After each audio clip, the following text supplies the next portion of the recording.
Hello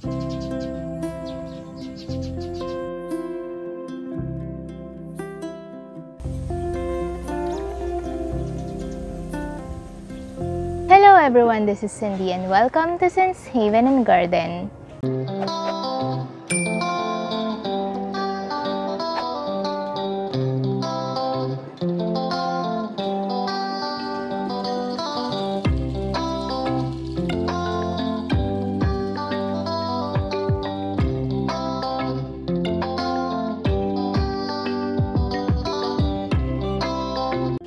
Hindi natin maiiwasan o maaalis ng 100% ang mga sakit at mga mapanirang insekto sa ating garden dahil kasama talaga yan sa pagtatanim. Sabi nga ng isang eksperto, kung wala kahit na isa sa mga problemang ito ay hindi balance ang isang garden. Pero nakakalungkot minsan at nakakawala ng motivation kapag nagkakasakit o laging inaatake ng mga insektong mapanira ang ating mga tanim.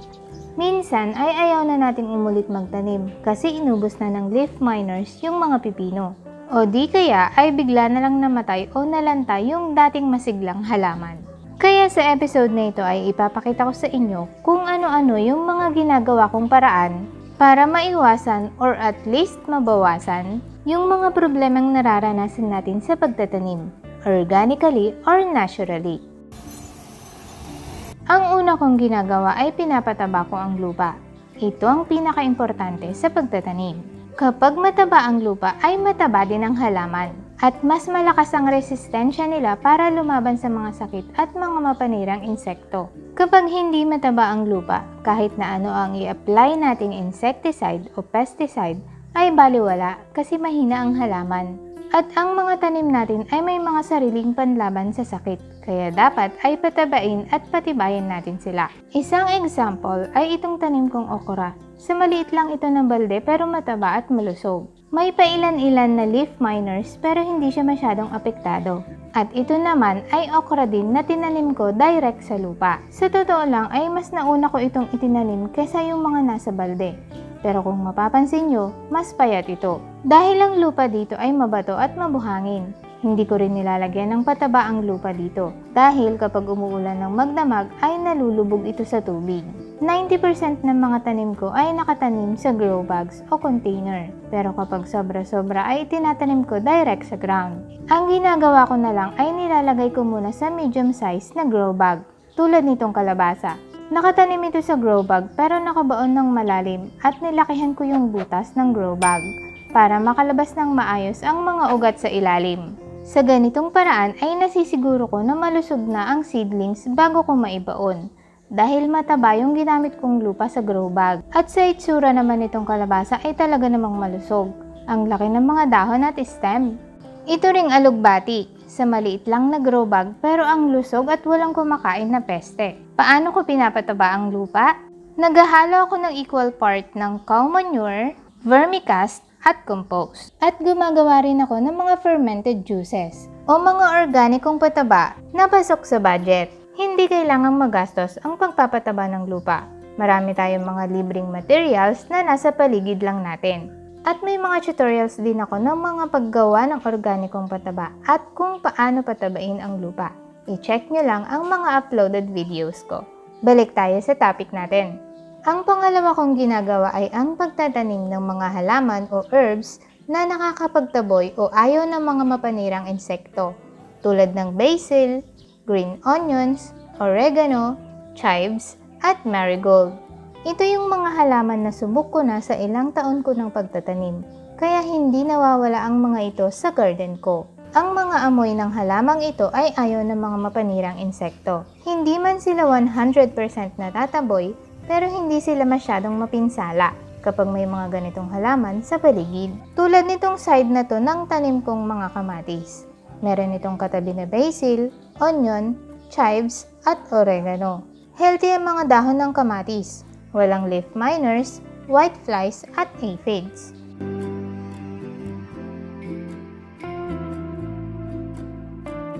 Dito naman sa kalabasa ay may tanim akong lemon basil sa tabi niya.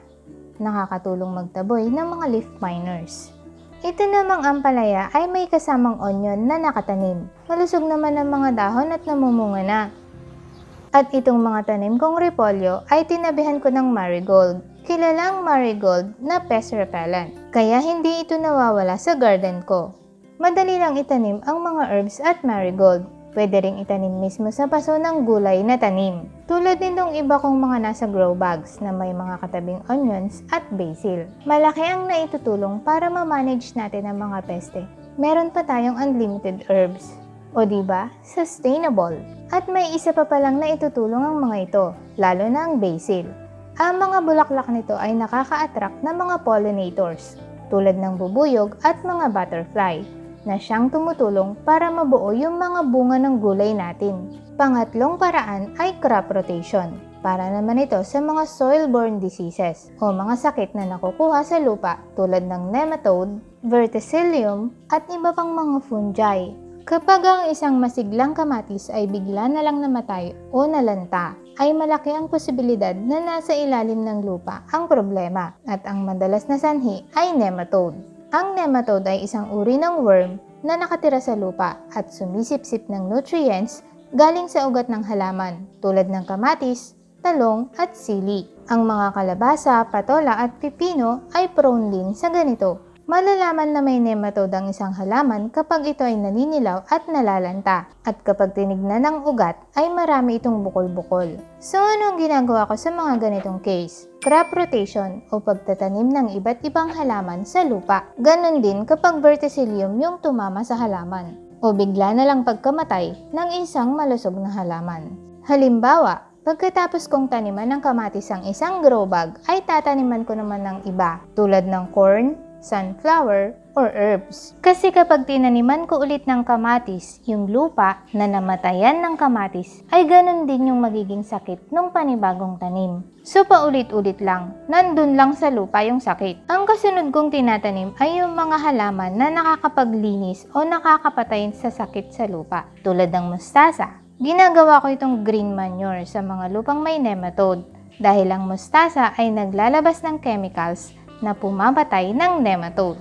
Kaya yung mga tanim kong ibang gulay ay laging may kasamang mustasa o katabing mustasa na nakatanim. Hindi lang dahil masarap, maganda din sa lupa. Sunflower, hindi lang maganda ang mga bulaklak. Naglalabas din ng chemical ang ugat nito para malinis ang mga toxins sa lupa. Ang mais naman ay hindi naapektuhan ng nematode at iba pang fungi, kaya maganda ring pamalit. Peanut, munggo, beans, sitaw, yung mga yan ay nitrogen fixing naman sa lupa. Kaya maganda din sila itanim sa mga lupang may sakit o hindi mataba. Basta ang point ay huwag magtanim ng parehong halaman na magkasunod sa parehong lugar para maiwasan ang pagkalat ng sakit sa lupa. Sunod na paraan ay pagtatanim ng mga crop top o mga sacrificial plants. Tulad nitong grow bag na may tanim na patola. Para hindi siya pamahayan ng leaf miner ay nagtanim ako sa tabi niya ng mustasa. At makikita nga na itong mustasa ang pinupuntahan ng leaf miner. Yan ang mga iba't ibang paraan para makontrol ko ang mga sakit at mga mapanirang insekto dito sa aking garden. Bukod pa dyan ang mga ginagawa kong solusyon tulad ng mga papaya leaf juice, neem oil, at oregano juice. Makikita kung paano ko ginawa ang mga juice na yan sa mga uploaded kong videos. Maraming paraan organically. Kailangan lang talaga nating magsipag para mas makapagtanim tayo ng maayos at mas marami tayong maani. At sana ay may natutunan kayo sa episode na ito. Happy planting! Kung gusto niyo po magtanim ng iba't ibang variety ng gulay ay nagbebenta po ako ng mga buto na galing mismo sa aking mga tanim. Bisitahin lang ang aking Facebook page for more information and how to order. Muli ay maraming salamat at sana ay may natutunan kayo. Mag-like at mag-comment kung ito ay nagustuhan nyo o kung kayo ay may mga katanungan at mga karagdagang suggestions. I-share naman upang makatulong din ito sa iba. God bless and happy planting!